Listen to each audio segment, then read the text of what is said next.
السلام علیکم رحمۃ اللہ وبرکاتہ۔ آج ہم انشاءاللہ سونے اور جاگنے کے آداب سنت نبوی صلی اللہ علیہ وآلہ وسلم کی روشنی میں ڈسکس کریں گے۔ اللہ تعالی ہمیں سن کے عمل کرنے کی توفیق عطا فرمائے۔ سب سے پہلے تو یہ کہ جب شام کا اندھیرا چھانے لگے تو بچوں کو گھر بلا لیجئے اور باہر نہ کھیلنے دیجئے۔ ہاں، جب رات کا کچھ حصہ گزر جائے تو نکلنے کی اجازت دے سکتے ہیں۔ احتیاط اسی میں ہے کہ کسی اشد ضرورت کے بغیر بچوں کو رات کو گھر سے نہ نکلنے دیں۔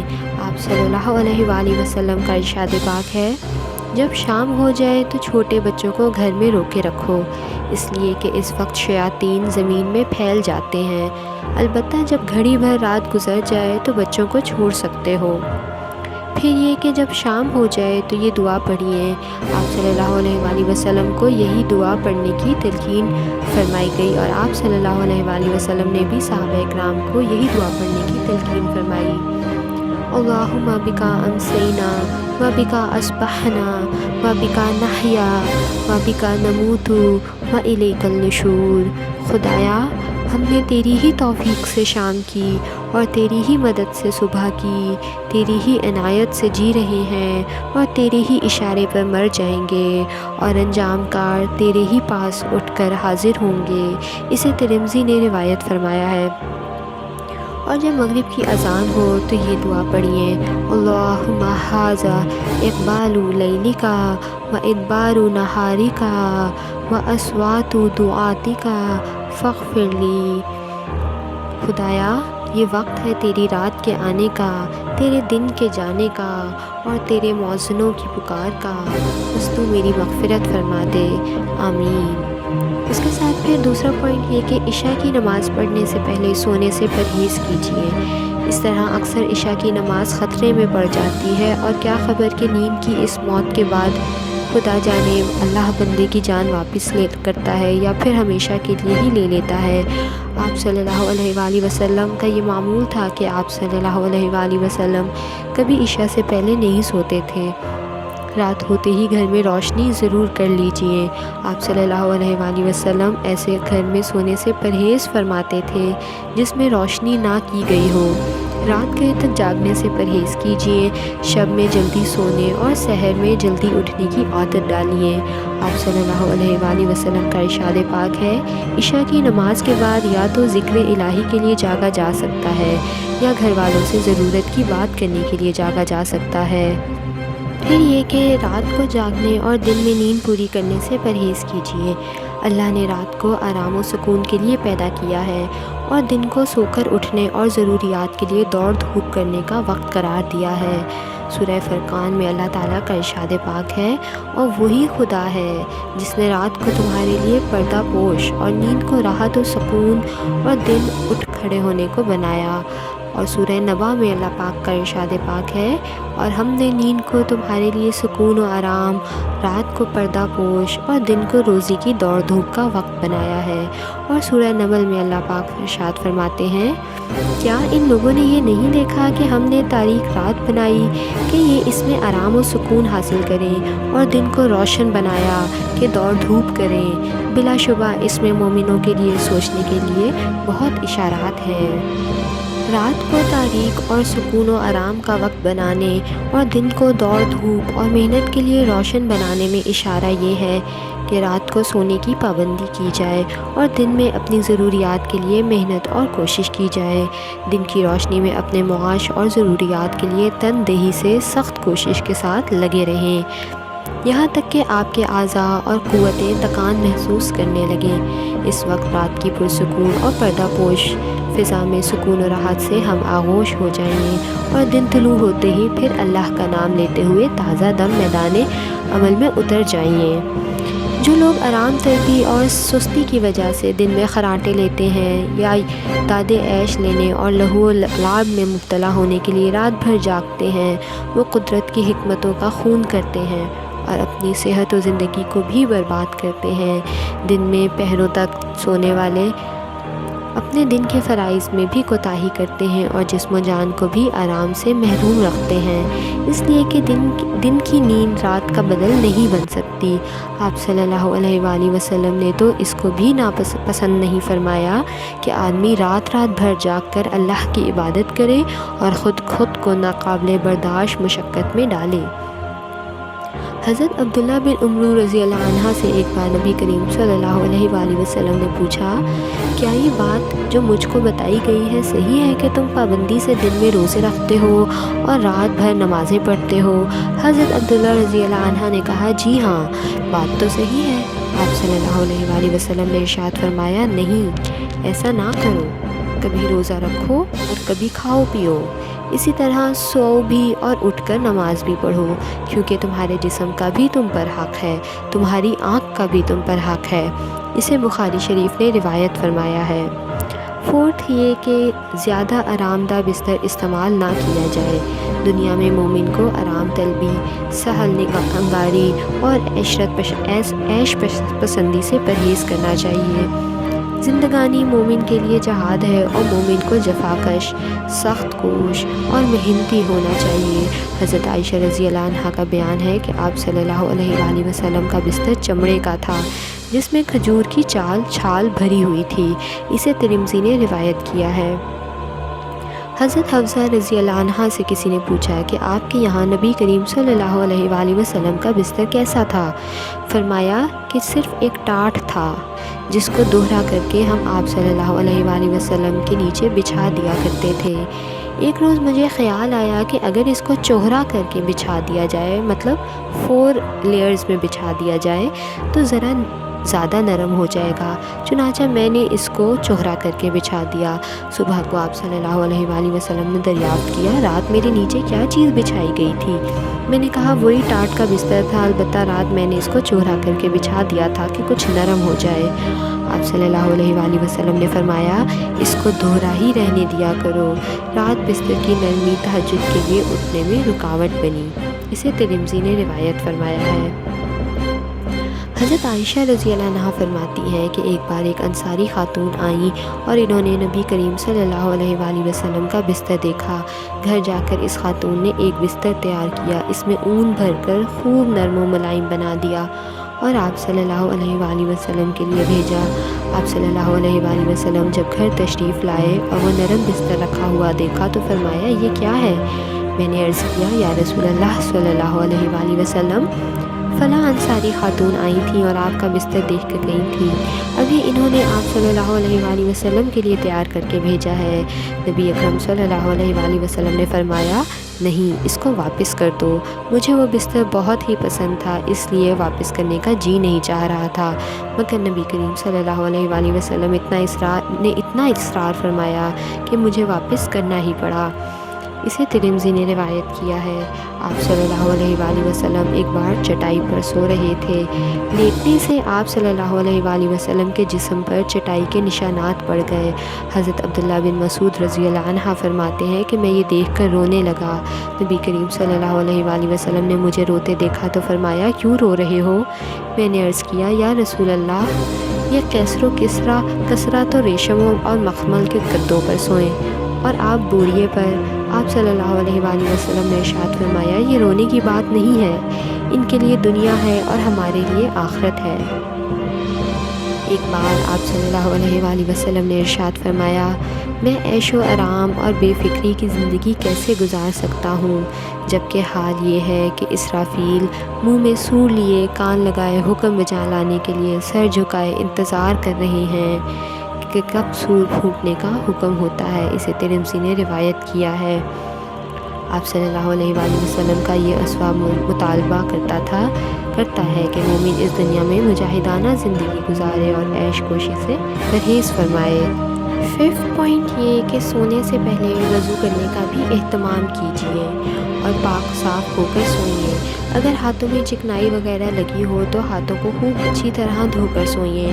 آپ صلی اللہ علیہ وآلہ وسلم کا ارشاد ہے کہ جس کے ہاتھ میں چکنائی وغیرہ لگی ہو اور وہ اسے دھوئے بغیر سو گیا اور اسے کوئی نقصان پہنچا، یعنی کسی جانور نے کاٹ لیا، تو وہ اپنے آپ کو ہی ملامت کرے کہ دھوئے بغیر وہ کیوں سو گیا۔ آپ صلی اللہ علیہ وآلہ وسلم کا معمول تھا کہ سونے سے پہلے آپ وضو فرماتے، اور اگر کبھی اس حال میں سونے کا ارادہ فرماتے کہ غسل کی حاجت ہوتی تو ناپاکی کے مقام کو دھوتے اور پھر وضو کر کے سو جاتے۔ سونے کے وقت گھر کا دروازہ بند کر لیجئے، کھانے پینے کے برتن ڈھانک دیجئے، چراغ یا لالٹین وغیرہ بجھا دیجئے، اور اگر آگ جل رہی ہو تو اس کو بھی بجھا دیجئے۔ ایک بار مدینے میں رات کے وقت کسی کے گھر میں آگ لگ گئی تو آپ صلی اللہ علیہ وآلہ وسلم نے فرمایا، آگ تمہاری دشمن ہے، جب سویا کرو تو آگ بجھا دیا کرو۔ اور نبی کریم صلی اللہ علیہ وآلہ وسلم نے یہ بھی فرمایا کہ جب شام ہو جائے تو چھوٹے بچوں کو گھر سے باہر نہ نکلنے دو، کیونکہ اس وقت شیاطین زمین میں پھیل جاتے ہیں۔ پھر جب گھڑی بھر رات گزر جائے تو انہیں چھوڑ دو اور بسم اللہ کہہ کر دروازہ بند کر دو، اور بسم اللہ کہہ کر ہی بتی بجھا دو، اور بسم اللہ کہہ کر ہی پانی کے مشک کا منہ باندھ دیا کرو، اور بسم اللہ کہہ کر ہی کھانے پینے کے برتنوں کو ڈھانک دو، اور اگر ڈھانکنے کے لیے کوئی سرپوش وغیرہ موجود نہ ہو تو کوئی اور چیز ہی برتن کے اوپر رکھ دو۔ سوتے وقت بستر پر اور بستر کے قریب یہ چیزیں ضرور رکھ لیجئے: پینے کے پانی کا گلاس، لوٹا، روشنی کے لیے ماچس یا ٹارچ، مسواک یا تولیہ وغیرہ۔ اگر آپ کہیں مہمان ہو تو گھر والوں سے بیت الخلاء وغیرہ ضرور معلوم کر لیجئے، ہو سکتا ہے کہ رات میں کسی وقت ضرورت پیش آ جائے اور زحمت ہو۔ آپ صلی اللہ علیہ وآلہ وسلم جب آرام فرماتے تو آپ صلی اللہ علیہ وآلہ وسلم کے سرہانے 7 چیزیں رکھی رہتی۔ نمبر 1 تیل کی شیشی، نمبر 2 کنگھا، نمبر 3 سرما دانی، نمبر 4 کینچی، نمبر 5 مسواک، نمبر 6 آئینہ، نمبر 7 لکڑی کی ایک چھوٹی سی سیخ جو سر وغیرہ کھجانے کے کام میں آتی ہے۔ 6 پوائنٹ ہے جی کہ سوتے وقت اپنے جوتے اور کپڑے وغیرہ پاس ہی رکھیے کہ جب سو کر اٹھیں تو تلاش نہ کرنے پڑے، اور اٹھتے ہی جوتے میں پیر نہ ڈالیے۔ اس طرح کپڑے بھی بغیر جھاڑے نہ پہنیے، پہلے جھاڑ لیجئے۔ ہو سکتا ہے کہ جوتے یا کپڑے میں کوئی موذی جانور ہو اور خدا نخواستہ وہ آپ کو تکلیف پہنچا دے۔ سونے سے پہلے بستر اچھی طرح جھاڑ لیجئے، اور اگر کبھی سونے سے کسی ضرورت کے لیے اٹھیں یا پھر آ کر لیٹیں تب بھی بستر اچھی طرح جھاڑ لیں۔ آپ صلی اللہ علیہ وآلہ وسلم نے فرمایا، اور جب کوئی شب میں بستر سے اٹھے اور پھر بستر پر جائے تو اپنی لنگی کے کنارے سے 3 بار اسے جھاڑ لے، مطلب اپنے پائچوں کی سائڈ سے یا پیروں کی سائڈ سے، اس لیے کہ وہ نہیں جانتا کہ اس کے پیچھے بستر پر کیا چیز آ گئی ہو۔ اسے ترمذی نے روایت کیا ہے۔ جب بستر پر پہنچے تو یہ بھی دعا پڑھ لیجئے کہ آپ صلی اللہ علیہ وآلہ وسلم کے خادم خاص حضرت انس رضی اللہ عنہ فرماتے ہیں کہ جب آپ صلی اللہ علیہ وآلہ وسلم بستر پر تشریف لے جاتے تو یہ دعا پڑھتے: الحمدللہ الذی اطعمنا وسقانا وکفنا وآوانا فکم ممنا لا کفی لہ ولا مویا۔ شکر و تعریف خدا ہی کے لیے ہے جس نے ہمیں کھلایا پلایا اور جس نے ہمارے کاموں میں بھرپور مدد فرمائی اور جس نے ہمیں رہنے بسنے کو ٹھکانہ بخشا۔ کتنے ہی لوگ ہیں جن کا نہ کوئی معین و مددگار ہے اور نہ کوئی ٹھکانہ ہے۔ بستر پر پہنچنے پر قرآن پاک کا کچھ حصہ ضرور پڑھ لیجئے۔ آپ صلی اللہ علیہ وآلہ وسلم سونے سے پہلے قرآن پاک کا کچھ حصہ ضرور تلاوت فرماتے۔ آپ صلی اللہ علیہ وآلہ وسلم کا ارشاد پاک ہے: جو شخص اپنے بستر پر آرام کرنے کے وقت کتاب اللہ کی کوئی سورت پڑھتا ہے تو اللہ تعالیٰ اس کے پاس ایک فرشتہ بھیجتا ہے جو ہر تکلیف دہ چیز سے اس کے بیدار ہونے تک اس کی حفاظت کرتا ہے، خواہ وہ کسی بھی وقت نیند سے بیدار ہو۔ اسے احمد نے روایت کیا ہے۔ اور آپ صلی اللہ علیہ وآلہ وسلم نے فرمایا: جب آدمی سونے کے لیے اپنے بستر پر پہنچتا ہے تو اسی وقت ایک فرشتہ اور شیطان اس کے پاس آ پہنچتے ہیں۔ فرشتہ اس سے کہتا ہے اپنے اعمال کا خاتمہ بھلائی پر کرو، اور شیطان انسان سے کہتا ہے کہ اپنے اعمال کا خاتمہ برائی پر کرو۔ پھر اگر وہ آدمی خدا کا ذکر کرتے کرتے سویا تو فرشتہ رات بھر اس کی حفاظت کرتا ہے۔ حضرت عائشہ رضی اللہ عنہ کا بیان ہے کہ آپ صلی اللہ علیہ وآلہ وسلم جب بستر پر تشریف لے جاتے تو دونوں ہاتھ دعا مانگنے کی طرح ملاتے اور قل هو اللہ احد اور قل اعوذ برب الفلق اور قل اعوذ برب الناس کی صورتیں تلاوت فرما کر ہاتھوں پر دم فرماتے اور پھر جہاں تک ہاتھ پہنچتا اسے جسم پر پھیر لیتے، سر، چہرے اور جسم کے اگلے حصے سے شروع فرماتے اور آپ 3 مرتبہ یہ عمل فرماتے تھے۔ اسے ترمذی نے روایت کیا ہے۔ 7 یہ کہ جب سونے کا ارادہ کریں تو اپنا دایاں ہاتھ اپنے دائیں رخسار کے نیچے رکھ کر دائیں کروٹ پر لیٹیں۔ حضرت براء رضی اللہ عنہ فرماتے ہیں کہ جب نبی کریم صلی اللہ علیہ وآلہ وسلم آرام فرماتے تو اپنا دایاں ہاتھ دائیں رخسار کے نیچے رکھتے اور یہ کلمات پڑھتے: ربی قنی عذابک یوم تبعث عبادک، خدایا مجھے اس روز اپنے عذاب سے بچا جس روز تو اپنے بندوں کو اپنے حضور اٹھا کر حاضر کرے گا۔ حسن حسین میں سے ہے کہ آپ صلی اللہ علیہ وآلہ وسلم یہ کلمات 3 بار پڑھتے۔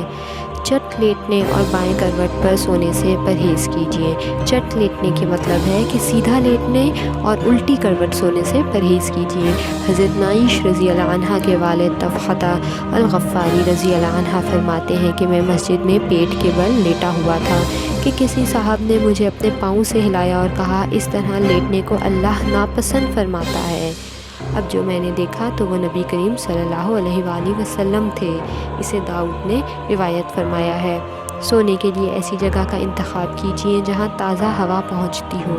ایسے بند کمروں میں سونے سے پرہیز کیجیے جہاں تازہ ہوا کا گزر نہ ہوتا ہو۔ منہ لپیٹ کر بھی نہ سوئیے، اس طرح سونے سے صحت پر برا اثر پڑتا ہے۔ چہرہ کھول کر سونے کی عادت ڈالیے تاکہ آپ کو تازہ ہوا ملتی رہے۔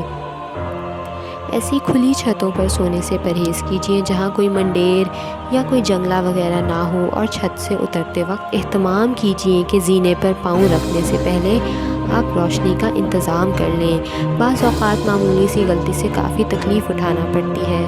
کیسی ہی سخت سردی پڑ رہی ہو، کمرے میں انگیٹھی جلا کر نہ سوئیے اور نہ کمرہ بند کر کے لالٹین یا گیس کے ہیٹر جلا کر سوئیے۔ آگ جلنے سے بند کمروں میں جو گیس پیدا ہوتی ہے وہ صحت کے لیے انتہائی مضر ہے، بلکہ بعض اوقات تو اس سے جان کا خطرہ بھی پیدا ہو جاتا ہے اور موت واقع ہو جاتی ہے۔ پھر یہ کہ سونے سے پہلے یہ دعا بھی پڑھ لیجئے۔ حضرت ابو ہریرہ رضی اللہ عنہ کا بیان ہے کہ آپ صلی اللہ علیہ وآلہ وسلم سونے سے پہلے یہ دعا پڑھ لیتے تھے: بسمک ربی وضعت جنبی وبک ارفعہ ان امسکت نفسی فارحمها وان ارسلتها فاحفظها بما تحفظ به عبادک الصالحین۔ اے میرے رب، تیرے ہی نام سے میں نے اپنا پہلو بستر پر رکھا اور تیرے ہی سہارے میں اس کو بستر سے اٹھاؤں گا۔ اگر تو رات میں ہی میری جان قبض کرے تو اس پر رحم فرما، اور اگر تو اسے چھوڑ کر مزید مہلت دے تو اس کی حفاظت فرما جس طرح تو نے اپنے نیک بندوں کی حفاظت فرمائی۔ اگر یہ دعا یاد نہ ہو آپ لوگوں کو تو آپ یہ مختصر دعا بھی پڑھ سکتے ہیں۔ اسے بخاری نے روایت کیا ہے: اللہم بسمک اموت و احیا، خدایا میں تیرے ہی نام سے موت کی آغوش میں جاتا ہوں اور تیرے ہی نام سے زندہ اٹھوں گا۔ رات کے آخری حصے میں اٹھنے کی عادت ڈالیے۔ نفس کی تربیت اور اللہ سے تعلق پیدا کرنے کے لیے آخری شب میں اٹھنا اور اللہ کو یاد کرنا ضروری ہے۔ اللہ نے اپنے محبوب بندوں کی یہی امتیازی خوبی بیان فرمائی ہے کہ راتوں کو اٹھ کر اللہ کے حضور رکوع و سجدہ کرتے ہیں اور اپنے گناہوں کی معافی مانگتے ہیں۔ آپ صلی اللہ علیہ وآلہ وسلم کا معمول تھا کہ آپ اول رات میں آرام فرماتے اور آخری شب میں اٹھ کر اللہ کی عبادت میں مشغول ہو جاتے۔ پھر یہ کہ جب نیند سے بیدار ہوں تو یہ دعا پڑھیے: الحمدللہ الذی احیانا بعد ما اماتنا والیہ النشور۔ اسے بخاری مسلم نے روایت کیا ہے۔ ترجمہ: شکر و تعریف اللہ ہی کے لیے ہے جس نے ہمیں مردہ کر دینے کے بعد زندگی سے نوازا اور اسی کے حضور اٹھ کر ہمیں حاضر ہونا ہے۔ جب کوئی اچھا خواب دیکھیں تو اللہ کا شکر ادا کیجیے اور اس کو اپنے حق میں بشارت سمجھیے۔ آپ صلی اللہ علیہ وآلہ وسلم کا ارشاد ہے کہ اب نبوت میں سے بشارتوں کے علاوہ کچھ باقی نہیں رہا۔ لوگوں نے پوچھا بشارت سے کیا مراد ہے؟ آپ صلی اللہ علیہ وآلہ وسلم نے فرمایا اچھا خواب۔ اسے بخاری نے روایت کیا ہے۔ اور آپ صلی اللہ علیہ وآلہ وسلم نے یہ بھی فرمایا کہ تم میں سے جو زیادہ سچا ہے اس کا خواب بھی زیادہ سچا ہوگا۔ اور آپ صلی اللہ علیہ وآلہ وسلم نے یہ ہدایت بھی فرمائی کہ جب بھی کوئی اچھا خواب دیکھو تو اللہ کی حمد و ثنا کرو اور اس کو بیان کرو اور دوست سے ہی بیان کرو۔ آپ صلی اللہ علیہ وآلہ وسلم جب کبھی کوئی خواب دیکھتے تو صحابہ اکرام رضی اللہ عنہ سے بیان فرماتے اور صحابہ اکرام رضی اللہ عنہ سے بھی فرماتے کہ اپنا خواب بیان کرو، میں اس کی تعبیر دوں گا۔ درود پاک کثرت سے پڑھیے، توقع ہے کہ اللہ تعالیٰ نبی کریم صلی اللہ علیہ وآلہ وسلم کی زیارت نصیب فرما دے۔ حضرت مولانا محمد علی منگیری رحمۃ اللہ علیہ نے ایک بار حضرت فضل الرحمان گنج مراد آبادی سے سوال کیا کہ کوئی خاص درود شریف بتائیے جس سے نبی کریم صلی اللہ علیہ وآلہ وسلم کا دیدار حاصل ہو، تو فرمایا کہ کوئی خاص درود نہیں ہے، بس خلوص پیدا کرنا چاہیے۔ پھر کچھ تأمل کے بعد ارشاد فرمایا کہ البتہ حضرت سید حسین رضی اللہ عنہ کو اس درود کا عمل کارگر ہوا۔ اللہم صلی علی محمد و اطراطہ بعدد کل معلوم لک۔ اللہ رحمت نازل فرما محمد صلی اللہ علیہ وآلہ وسلم پر اور ان کی آل پر ان تمام چیزوں کی تعداد کے بقدر جو تیرے علم میں ہے۔ آپ صلی اللہ علیہ وآلہ وسلم نے فرمایا جس شخص نے خواب میں مجھے دیکھا اس نے واقعی مجھ کو دیکھا، اس لیے کہ شیطان میری صورت میں نہیں آ سکتا۔ اسے ترمذی نے روایت کیا ہے۔ حضرت یزید فارسی رحمۃ اللہ علیہ قرآن پاک میں لکھا کرتے تھے کہ ایک بار آپ کو خواب میں آپ صلی اللہ علیہ وآلہ وسلم کا دیدار نصیب ہوا۔ حضرت ابن عباس حیات رضی اللہ عنہ تھے۔ حضرت یزید رحمۃ اللہ علیہ نے ان سے ذکر کیا تو حضرت ابن عباس رضی اللہ عنہ نے ان کو نبی کریم صلی اللہ علیہ وآلہ وسلم کی حدیث سنائی کہ جس نے خواب میں مجھے دیکھا اس نے واقعی مجھ کو دیکھا، کیونکہ شیطان میری صورت میں نہیں آ سکتا۔ پھر پوچھا کہ تم نے خواب میں جس ذات کو دیکھا ہے اس کا حلیہ بیان کر سکتے ہو؟